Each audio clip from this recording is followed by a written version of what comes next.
Inés Arango Velásquez was a missionary in Ecuador. Since the age of 17, she was a sister in the congregation of the Capuchin Sisters, where she left a strong legacy. Tanto dentro de su etapa formativa. Both during her formation and later while living in the community, the sisters remember her this way: a dynamic sister, a leader, creative, positive, collaborative, always willing to help, full of faith, much prayer, and always with that missionary spirit. Despite her strong missionary spirit, Sister Inés began her vocation as a teacher. Ella, durante 20 For 20 years, she carried out her mission as an educator.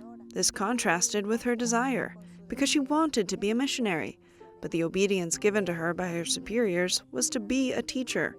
However, Inés never lived her role as a teacher with complaints, resistance, or lamentation.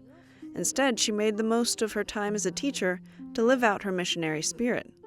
After 20 years as a teacher, she was then sent on mission to Ecuador, and 5 months later, she moved to a village on the banks of the Napo River, to an indigenous population. Estamos hablando de entrar a la selva. We're talking about having to go into the jungle. We're talking about having to travel by canoe, having to go to an inhospitable place, having to overcome difficulties with mosquitoes, with paths, rivers, plants, food, and they went with great love. They did it with incredible generosity. Her Capuchin sisters then told us the story of her death. Sister Inés went with Capuchin Bishop Alejandro Labaka to an indigenous region threatened by oil companies. It was a remote and an isolated region. The native population mistook them for oil workers and killed them with spears. These spears were 3.5 meters long. The Capuchin bishop received 15 wounds, and Sister Inés received 3. Ellos eran declarados.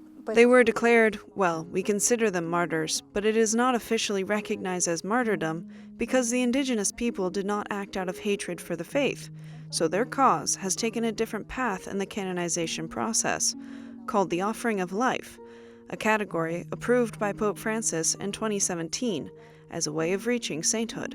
So they are on that path, and for that reason, a miracle is required. Now, 38 years after their deaths, the congregations of both missionaries are working to see them both recognized as saints.